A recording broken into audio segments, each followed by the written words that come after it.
Dental management of older adults. This is Miriam Robbins. I'm the Associate Chair of the Department of Oral and Maxillofacial Pathology, Radiology, and Medicine. And this module is an online module from the GEC, developed from the Hartford Institute of Geriatric Nursing at the NYU University College of Nursing. The CNY GEC is a consortium of 4 academic partners committed to training a wide range of health and human service professionals and interdisciplinary faculty throughout New York State. The objectives of this module are to identify common signs of dental disease, describe what causes or contributes to dental decay in older adults, describe the oral side effects of medications, identify health conditions that can make oral hygiene a challenge rather than a routine, and describe how to aid dependent adults with oral hygiene. The geriatric population is the most rapidly growing segment of the U.S. population. More than 35 million people in the U.S. are 65 years and older, and with increases in medical technology and medical care, there is a dramatic increase in life expectancy, with people over the age of 85 being the most rapidly growing segment of the population. Older adults are maintaining their natural teeth into later years. This is because of a number of factors. First of all, people have better access to dental care when younger. There is fluoridation. A lot of water sources are fluoridated now, and fluoride carries protection. People have better nutrition and more access to fresh fruits and vegetables. And all of that, contributes to people maintaining their teeth into their older ages, puts patients at higher risk of developing dental disease. There are several contributing factors that we need to consider when we think about providing oral care to the geriatric population. First of all, older people tend to have a decrease in muscle mass and total body weight and an increase in body fat, and this impacts drug metabolism and also leads to increased side effects, which we will be covering a little bit later in the module. 90% of patients older than 65 will have one chronic illness. 30% will have 3 or more chronic illnesses, and these comorbidities often add risk for disability and can increase the chance of oral complications. Oral disease and conditions are not true aging changes. We do see aging-related changes, and what we see is an accumulation of oral disease over time. What that means is that as patients age and as their teeth age, they will have more diseases that sort of accumulate, more restorations in their mouth. Periodontal disease caries can increase over time.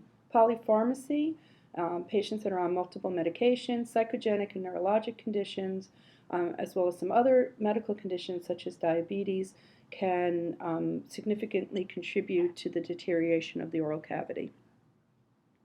We do see some oral changes that do occur with aging. So we see occlusal attrition. What that means is that your teeth the cells in your teeth really do not repopulate, so people wear their teeth down and teeth become shorter.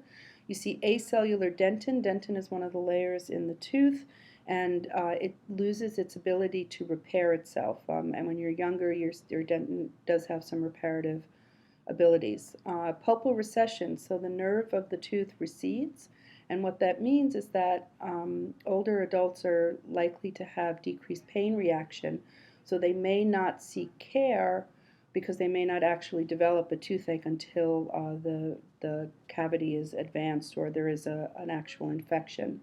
And fibrosis and decreased cellularity of the gingival tissues leads to gingival recession or shrinking of the gums, which exposes the roots of the teeth, and the roots of the teeth are much more susceptible to cavities because they do not have the hard enamel coating that we see on the crowns of the teeth. So why is routine oral care particularly important? Because it has an increased impact on the quality of life and an increasing impact on general health. So there's been a lot of research that's being done recently looking at the oral systemic connection. The U.S. Surgeon General and numerous other health associations are spreading the message that oral health is essential to general health and the well-being of patients. Oral health and dental access barriers in older adults is a very real problem. First, there's a lack of perceived need for care, so patients don't realize that they may have pathology in their mouth, or they may have problems in their mouth. The ability of patient to assess and report pain, either because of decreased reaction to pain or because of psychologic and neurogenic changes. Physical limitations, patients may have trouble actually accessing care. There's a problem with fear. Most people don't really like going to the dentist, and so there's a problem with patients that have a discomfort with going to the dentist. They may have functional dependence. They may be relying on somebody else to take them to access care. The cost of dental care is a very real problem. There is no dental component of Medicare, and so Medicare does not pay for any dental procedures. And so for older adults on fixed income, this can become a significant barrier. And then transportation problems. So again, can they actually get to access care? Can they actually get to care? So when we talk about older adults, I like to use an acronym called OSCAR. And basically OSCAR is O is for oral, and that is just looking at the status in the oral cavity, looking at the teeth and the restorations, the need for replacement of teeth, the gums, the oral mucosa. Does the patient have changes in their saliva? Are they having difficulty chewing? Systemic is normative age changes, so these are medical diagnosis, pharmacologic agents. The capability, again, is the person able to function independently? Do they provide their own care? Do they have caregivers? Can they get to their appointments? Autonomy, is the patient able to make their own decisions? Or do they have somebody else that is responsible for making their healthcare decisions? And then reality, which is prioritization of oral health, the financial ability or the limitations of the patients, and then significance of anticipated lifespan.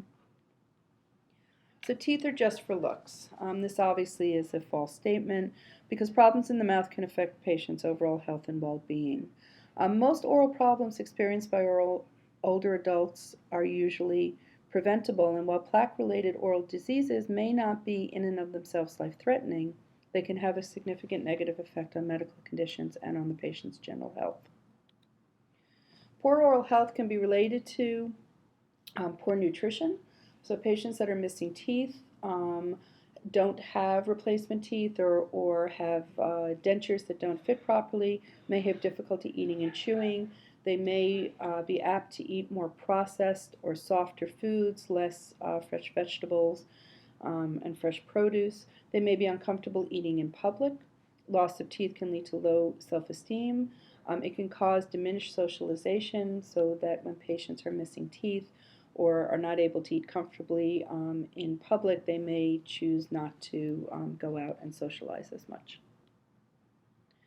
So why do the elderly need special care? Again, many have experienced extensive oral disease, particularly our current geriatric population who may not have had access to fluoridated water when they were younger, when their teeth were forming. Medical problems can complicate care, and diagnosing and care planning can be complex. So all oral disease is caused by bacteria. Both cavities and periodontal disease are caused by bacteria that are in the mouth. And plaque, which is sort of what I describe as, when you wake up in the morning and it feels like you have fuzzy sweaters on your teeth, that's actually a biofilm. It's a biofilm of bacteria and bacterial byproducts, which causes inflammation and causes bacteremia. Bacteremias, or bacteria in the bloodstream, can precipitate problem, and it has certainly been well established that infectious endocarditis, or infections around the heart valve or the pericardium of the heart, can be caused by bacteria that are found in the oral cavity. And plaque on natural teeth and dentures is one of the leading causes of aspiration pneumonia in patients that are in nursing long-term care facilities, nursing homes, and on ventilator patients. So in the 2007 guidelines for prevention of infectious endocarditis, in fact, the statement was made that Greater emphasis on improved access to care and oral health in the patients is probably the single most significant factor in avoiding the development of infectious endocarditis. So we all know that infectious endocarditis, that there are recommendations for antibiotics for patients to prevent them from having developing endocarditis in certain situations, but actually making sure that your patients are brushing their teeth and that their oral health is they have good oral health is actually probably the best prevention. Physical and cognitive impairments can interfere with the patient's ability to perform oral hygiene adequately. And again, as I mentioned, diminished taste and smell can lead to malnutrition because patients tend to rely on softer processed foods that are higher in carbohydrates and in sugars. A single serving of Ensure has 22 grams of sugar in it. Periodontal or gum disease is loss of the periodontal, loss of the soft and the hard tissue around the tooth. We see certain medications that actually can cause overgrowth of the gingiva or gingival hyperplasia. So, for example, Dilantin or phenytoin, which is given for seizure disorders or calcium channel blockers, can actually cause the gingiva to overgrow, making it more difficult to perform oral hygiene. Periodontal disease is an ongoing progressive disease that requires constant care, and in the later stages can actually lead to loss of teeth because the supporting structures around the teeth are lost. The teeth will actually become loose and then will fall out. There's a number of risk factors associated with periodontal disease, and certainly the connection between periodontal disease and diabetes has been well established, where we know that patients with uncontrolled diabetes have much more advanced periodontal disease, and patients who have uncontrolled periodontal disease have increased difficulty in controlling their glycemic levels. Medications, as I mentioned, can cause, and so the picture that you're seeing on the top is actually a patient who has developed gingival hyperplasia or overgrowth secondary to seizure medication, seizure disorder. On the patient picture on the bottom, what you can see is this intense inflammation that's present in the gingiva. So normal, healthy gingiva is light pink in color, and just like inflammation anywhere in the body, redness and swelling and bleeding are signs of inflamed tissue. Bacteria is the causative factor in both gingivitis and periodontitis, gingivitis being the inflammation of the gums and periodontitis being actually inflammation of the bone. There are factors that can modify the course of the disease. So smoking, we know that patients who smoke have an increased incidence of periodontal disease. The presence of specific bacteria, so we all have a lot of different bacteria in our oral flora, and certain bacteria are more pathogenic than others, and depending on the makeup of the bacteria in a patient's oral cavity can influence how rapidly a disease, the periodontal disease, can progress. And then compliance with standard of oral self-care, so that the way to prevent periodontal disease or to treat periodontal disease is to remove the biofilm or remove the plaque adequately to prevent the inflammation and prevent the loss of hard and soft tissue. So calculus or tartar is basically just a hardened bacterial infection. What happens is that biofilm or plaque, if it is not adequately removed, in about 48 hours will start to pick up minerals such as calcium from the saliva, and it actually hardens into something that cannot be manually removed. This needs to be professionally removed with special instruments. But this calculus or tartar is really just a large bacterial colony. And so now you have a lot of bacteria sitting there, and you can see in the picture on the upper right side that this has started to cause, you can see the way that there's been loss of soft tissue and hard tissue around the teeth. So to put this into perspective, if you were to look at all of the ulcerated mucosa that's present in the mouth of somebody who has widespread periodontal disease, it would add up to an area of 2 centimeters. Okay, so that would be the equivalent of your patient having a 2 centimeter foot ulcer. And I think none of you would allow your patient to walk around with something like that that's untreated. But unfortunately, we have patients that walk around with untreated periodontal disease all the time. All right, the solutions for periodontal disease, first is periodontal treatment, and that's scaling and root planing, which is the removal of that hardened bacterial film with professionally by an oral health care specialist. Surgical treatment, so sometimes actually going in and surgically debriding out infected pockets, extraction of teeth that have lost a lot of support around them. Prevention is regular personal hygiene, that's brushing your teeth twice a day, either with a manual or a powered toothbrush. Anti-plaque dentifrices are actually just using vigorous rinses after you've brushed and flossed, and then frequent recalls with oral health care professionals. Usually we recommend professional cleaning every 6 months. Okay. Cavities is not a common disease in older adults and occurs mainly in the young is another false statement. Dental caries is a chronic progressive disease. The causes and pathogenesis are not necessarily related to aging, but what we do see is that older adults enter a second round of cavity-prone years, even if they've not had a cavity for several years. And that's due to a number of factors. So what causes or contributes dental decay in an older adult? Again, first of all, increased dentalness. What that means is people are keeping their teeth longer, and if you have your teeth, then you are susceptible to getting cavities. Patients who are not able to brush and floss, either because of, again, cognitive manual difficulties, so that they're not able to remove, again, this biofilm. Poor nutrition, a diet that's high in carbohydrates, especially in sugars, which the bacteria in the mouth need. They metabolize those sugars and produce acid, and that actually is what causes the breakdown of tooth structure.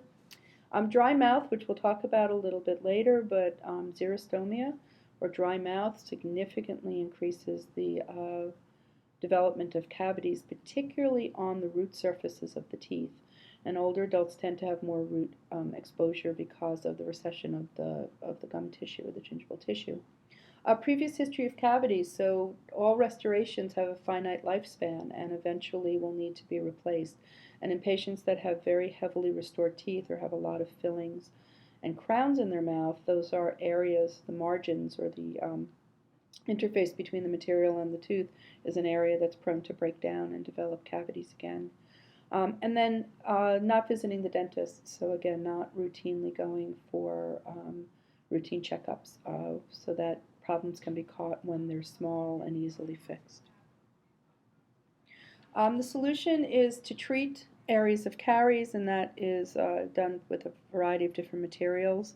But prevention is probably, as always, the best thing, and that is using fluoride treatment, whether it be fluoride that's found in the over-the-counter toothpaste or by prescription. There are toothpastes that can be prescribed that have an increased amount of fluoride.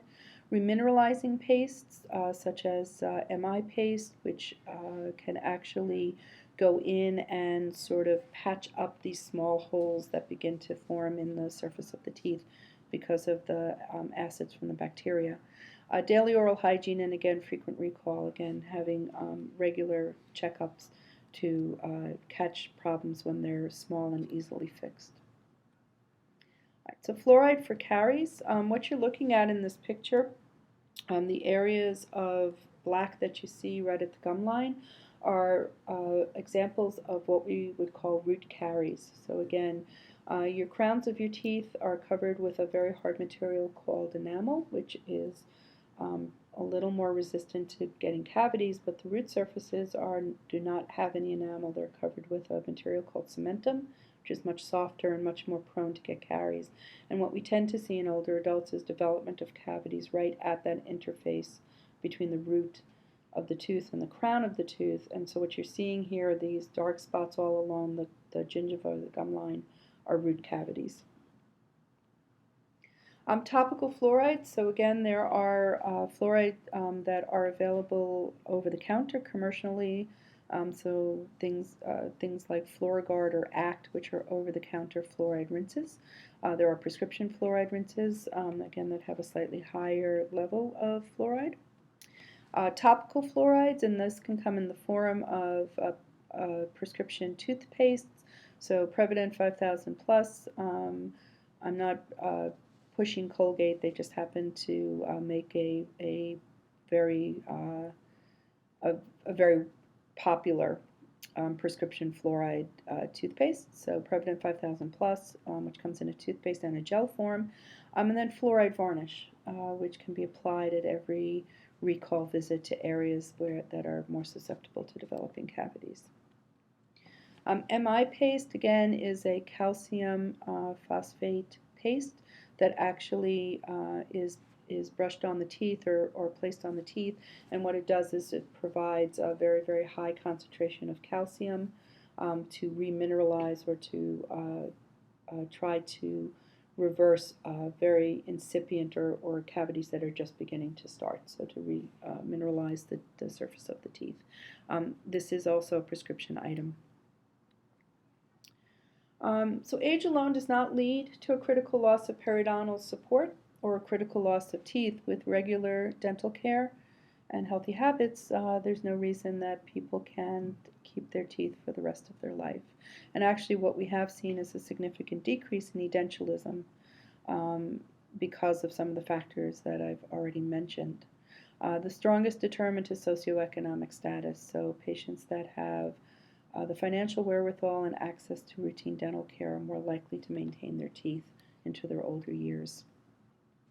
And so what we've seen, this is a study from an Haynes study that was published in 1998. What we see is that decrease in edentulosum.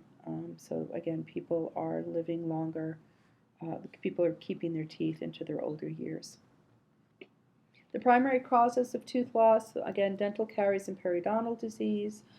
Oral cancer, which is more prevalent in an older population, can lead to significant tooth loss either during the surgery or because of radiation.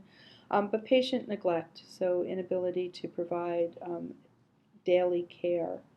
And then again, no access, routine access to professional care are probably the two largest contributing factors to tooth loss. And again, patients with teeth tend to have a much better nutritional intake and a much higher intake of fresh fruits and vegetables and foods that have high in nutrients and vitamins. The solution for tooth loss would be to replace them either with fixed or removable prosthesis. But prevention, again, is really the name of the game. None of our replacements are going to be as effective as somebody's own teeth. And so if we can prevent patients from losing teeth, again, through maintenance of routine oral hygiene and access to care, that's probably a much better solution than replacing teeth that have been lost. Again, patients who wear dentures have poor masticatory efficiency. They very often can't eat raw food, raw vegetables, or foods that are really hard to chew. So they have altered phonation, and it can lead to social inhibition. Salivary flow is another very important factor in the development of oral disease in older adults. So what we see in older non-medicated adults, healthy non-medicated older adults, we actually do not see a functional decrease in salivary flow rates or altered salivary composition that's due to aging alone. There is increased fat and connective tissue and an increase ductal and vascular tissues in the salivary glands, but those in and of themselves do not lead to changes in salivary function. But what we do see is changes in the constituents of the saliva. So the antimicrobial function may decrease. Not all glands are affected universally. So the parotid glands, which are the glands that are in the buccal, in your cheeks, they basically provide most of the saliva while you're eating, what we call stimulated saliva, and they usually don't change. But the minor salivary glands, so glands that mostly provide saliva when you're not stimulating them. So when you're sleeping, we can see decrease in that gland, and so very often older adults may have dry mouth when they sleep. Xerostomia in the elderly is actually fairly prevalent. It's been calculated to be between 25 and 40%, and the reason for that is medications. There are a lot of medications that cause dry mouth, and patients that are on these medications very often will develop xerostomia and some of the problems that we see with patients that are xerostomic. Dehydration is another very common cause of xerostomia in older adults, along with altered sensory function, cognitive disorder. But again, side effect of medication is probably the single greatest cause. So that we see that as patients get older, they are more likely to be taking at least one prescribed medication, and actually the number of patients that take more than one medication is also growing as patients get older. And sometimes you will see sort of a synergistic effect, so patients may be on multiple medications that all can lead to having a dry mouth. Most of the antihypertensive medications, all of the psychiatric medications, all lead to decreased salivary flow. So patients with xerostomia have difficulty eating, chewing, and swallowing. They may have difficulty speaking, but probably what's even more important is that patients who have xerostomia are at increased risk of developing both periodontal problems and cavities. So saliva lubricates. It's also a buffering agent, so it actually neutralizes acid in the mouth that comes up from the stomach to help start digesting food. It has antimicrobial features, so it actually fights bacterial and funguses in the mouth. It causes mechanical cleaning. It helps you taste. If you've ever had a cold and take decongestant, you know that you can't taste your food, and that's because of the decrease of saliva in your mouth. It provides remineralization, so it actually is rich in calcium and other minerals that help remineralize the teeth, and it is vital for digestion.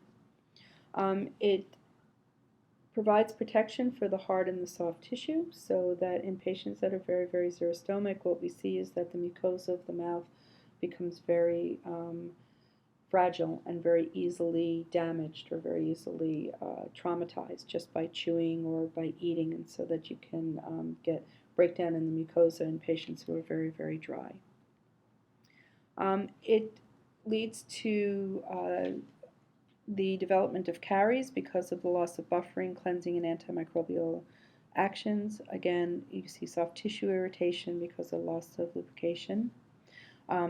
Very importantly, patients who have very dry mouth will have increased difficulty wearing removable prosthesis, so that most prosthetics, dentures, either partials or complete dentures, rely on saliva to act as a retentive agent, and in patients that are very, very dry, they lose that ability to retain their denture, so they may have difficulty wearing a prosthesis, and then difficulty eating, so it leads to difficulty in actually forming a bolus and then swallowing the bolus. So these are pictures of patients with xerostomia, and so you can see that Additionally, the tissues, the mucosa becomes very atrophic. The surface of the tongue can become atrophic and actually depapillated, so you actually can see loss of taste buds because of the lack of saliva. It can also lead to angular cheilitis or cracking in the corners of the mouth, and that's actually a fungal infection. But xerostomia can lead to serious tooth decay and oral infections, okay, and it leads to a decrease in immunologic response. So patients, the mucosa becomes more susceptible to infection and trauma, and it leads to an increased incidence in candida. So the picture on the top right is a picture of pseudomembranous candidiasis. That's sort of the classic form of candida that we see, where you see these white curd-like colonies of yeast that have formed on the mucosal surfaces. If you were to take a gauze, a 2x2, you can wipe these off and it leaves a red, irritated, sometimes bleeding surface underneath. The picture in the lower corner, you can see, actually if you look, you can see this sort of very thick, stringy strand of saliva. And what's happened is that when we see this loss in saliva, saliva has two components. It has a serous portion, which is sort of the watery, thin portion, and then it has a very thick mucus portion. And what happens is that you lose that watery, serous portion, and you're left with this very thick, sticky, tacky, mucousy saliva. So again, if you've ever had a cold and taken an over-the-counter decongestant, and you know what that feels like when your mouth feels like it's filled with glue. This is a different form of candida that we're seeing here. This is something called erythematous candidiasis, and it's actually a more common form seen in patients with xerostomia. In this form, instead of seeing these classic white colonies of candida, what you will see is a atrophic, erythematous, almost velvet-looking mucosa, and patients very often will complain of a burning sensation or pain when they eat with this form of candida.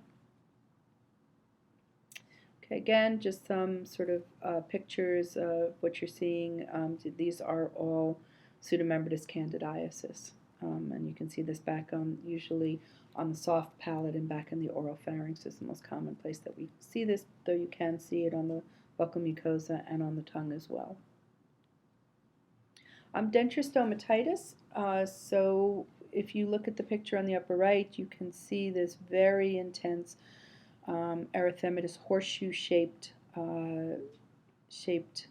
area of inflammation. And then in the other picture, this is a patient with a complete denture. And what happens is that in patients that develop candidiasis, very often the acrylic in the prosthesis will also become infected with candida, and so that even if the oral cavity is treated, the candida in the oral cavity is treated, every time the patient puts the denture back in their mouth, they reinfect themselves. So we need to treat not only the oral cavity, but you need to treat the prosthesis. You also can see this type of denture stomatitis, which again is caused by candida in patients who are not removing their dentures at night, not taking their dentures out at night, or not properly cleaning for their dentures, and we'll talk a little bit more about that.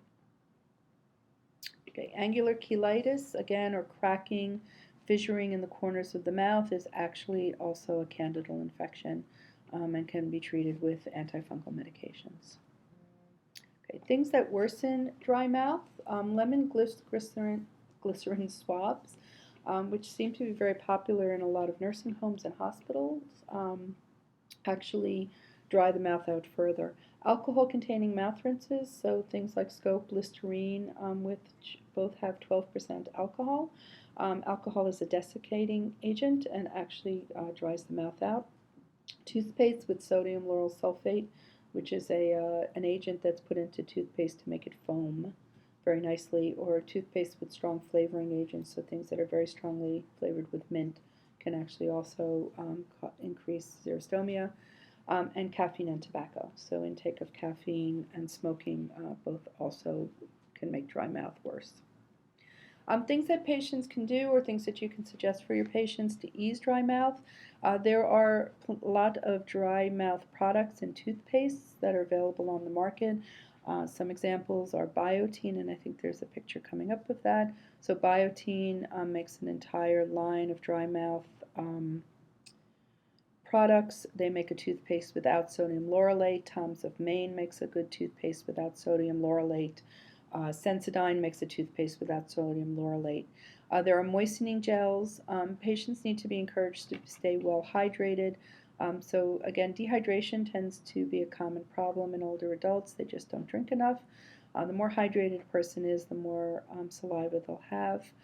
Sucking on ice chips can be helpful in a patient who is finding xerostomia to really be a problem, or sucking on sugarless candies, emphasis on the sugarless, because you don't want somebody to continually bathe their teeth in sugar. So, there are a lot of sugarless alternatives available now. So having a patient just having something in the mouth actually will stimulate salivary flow. Having your patient avoid alcohol and caffeine and alcohol-free mouthwashes.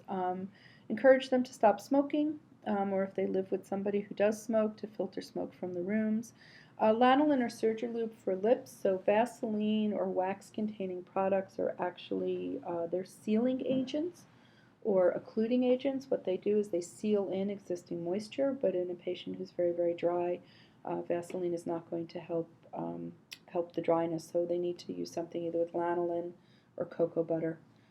Actually to add moisture back to the lips. And then sialagogues, and these are prescription medications such as pilocarpine that can actually stimulate salivary function. So here's a picture of a number of different salivary products that are available over the counter. You can find most of these are in CVS, Rite Aid, any of your local drugstores.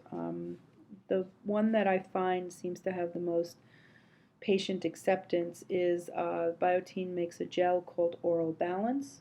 It's in the lower picture, and this is actually a lubricating gel. Patients can use this as often as they want, so they can use it, there's no limit on how much they use it. They just put it on their tongue, sort of run it around in their mouth, or they can put it on their finger, put it in their mouth. And this seems to be very useful, especially at night when patients who wake up in the middle of the night because their mouth is very, very dry. Applying some Oral Balance before they go to sleep seems to give them some palliative relief. The two prescription forms that are available to increase salivary stimulation are Evozac, which is cimevaline, and Salogen, which is pilocarpine. There are some contraindications to these drugs. They're contraindicated in patients who have narrow angle glaucoma, uncontrolled asthma, and certain coronary issues, and they are not without their side effects. Unfortunately, there is no way to selectively stimulate just saliva, and so these stimulate everything, so that patients will have increased lacrimation, increased defecation, increased urination, and increased sweating. And the sweating is usually the rate-limiting side effect, so that patients, when they take these drugs, very often about 15 minutes after they take it, will have a profound drenching sweat. There are some ways that you can get around it. You can have your patient they need to be taken 3 to 4 times a day, but what you can try is to have your patient try to take it in the morning and then take a shower, or take it in the evening and then take a shower. Also, if they take it with a full glass of water, if they take it with 8 ounces of water, it seems to decrease some of the symptoms. But for some patients, the side effects are severe enough that they will not continue taking the medication. There are plenty of treatments for candidiasis, both topical and systemic. All of the systemic forms most of the systemic forms are azoles, and azole antifungals, unfortunately, don't play well with a lot of other medications. So if you're going to be prescribing one, you need to double check. For example, you can't give an azole antifungal to a patient who's taking Coumadin or warfarin. The topical formulations, the biggest downside for those is that they have to be applied multiple times, so that all of these topical forms need to be applied 4 to 5 times a day. There is a new formulation, it's not on this slide, of uh, called Orovig, and what Orovig is actually a small tab that is placed on the buccal mucosa, and it then time releases an antifungal locally over 24 hours. So patients only have to apply it once a day.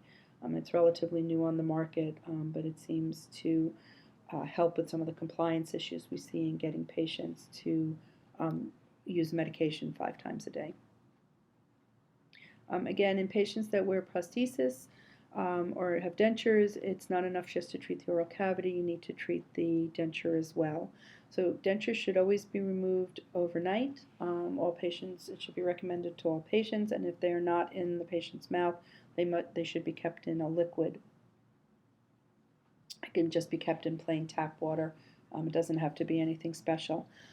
In patients who have candida, again, we need to also treat the denture because of the infection of the acrylic. The hyphae get into the acrylic. You can soak the denture overnight in nystatin. You can have the patient soak the denture in water with a small amount of bleach. But if you're going to do that, make sure that the patient is able to or understands that the denture needs to be rinsed off thoroughly before it's placed back in the mouth. So again, in patients who have cognitive cognitive changes, may not be the best solution for them. In really extreme cases, the denture may need to be refabricated if it cannot be sort of disinfected appropriately. And soaking a denture overnight is not enough. Plaque sticks to dentures the same as it sticks to natural teeth, so you need to brush the denture. Denture needs to be brushed with a toothbrush every night before it is placed into water. Even using a cleansing tablet is not going to be enough. You have to mechanically remove the debris on the denture before it's put into overnight storage. Cleaning tablets should not be used in patients who have dementia because they can be harmful if the patient drinks the fluid that they're in. So never let a patient sleep in the dentures. Your tissues need to breathe, and generally what I tell patients is it's like going to bed with your shoes on. You can't go to bed with your shoes on. You shouldn't go to bed with your dentures on. If the patient refuses to remove the denture, then removing it for 3 or 4 hours during the day should suffice. So maybe have the patient take the denture out when they're bathing or if they're sitting and watching TV. In the morning, the denture needs to be rinsed well before it's put back into the patient's mouth, and the denture cup or the container that the denture is being stored in overnight needs to be cleaned thoroughly at least once a week to prevent bacterial or fungal growth. You may want to ask your patients to remove their dentures, especially if you're going to be doing an oral exam, and if they can't remove them themselves, it's actually fairly easy to take out a denture. For an upper denture, you're just going to slide your index finger along the denture side and then push gently against the back of the denture to break the seal, and then you simply grasp the front of the denture and rotate it out. And the same on the lower denture, you're just going to grasp the lower denture in the front and rotate out.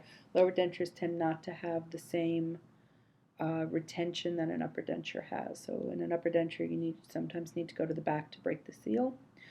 Partial dentures, which are dentures that only replace some of the teeth and generally have a metal framework with clasps. What you want to do is to place your thumbnails under the clasps and then just apply gentle pressure, and generally the partial will lift off of the teeth. So here are some examples of complete dentures. So a complete denture is going to replace all of the teeth and is going to have an acrylic or a plastic base that is closely adapted to the patient's oral cavity. The pictures on the top are partial dentures, and so you can see that there are metal frameworks with small hooks or clasps that go around the teeth, and this is where you would just take your thumbnails and sort of go under those clasps and push up, and that will lift the partial up off the teeth. So you want to clean the mouth using a regular toothbrush, clean the palate, the tongue, and the cheeks, and the ridges or the areas where there are no teeth. And place a towel or a washcloth in the sink. So you rinse the denture with cool water to remove any food. Scrub the denture using a denture brush and toothpaste, and there are specially manufactured toothpaste. You don't want to use regular commercial toothpaste because they tend to have abrasive particles in them that can actually scratch up the plastic. But for example, Biotene, the one that I mentioned before, or they make special denture toothpaste, or you can actually use dishwashing detergent, or soap works very, very well as well. So it doesn't have the abrasiveness, it won't scratch the plastic. You want to brush all surfaces and rinse well. Always put the upper denture in first and then the lower. It's simply easier to do it that way. If you're going to be helping a patient replace a denture, put the upper in first.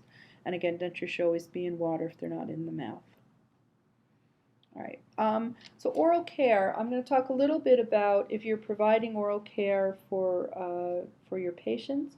Oral care needs to be carried out consistently, and completing oral care for cognitively impaired adults can be very challenging, especially if the patient responds by pushing or grabbing or biting. It's important to perform oral care twice a day. You need to confirm that oral care has been done, and that means you may need to look in the mouth if necessary to confirm that it has been done. So patients will say, you'll ask a patient, have you brushed your teeth? Yes, I've brushed my teeth. And then when you look in the mouth, it's obvious that they have not. No means leave, come back later, and try again. Okay, either you or another staff member. If an older adult is resistant to brushing, you need to consider, is there tooth or gum disease that's causing pain?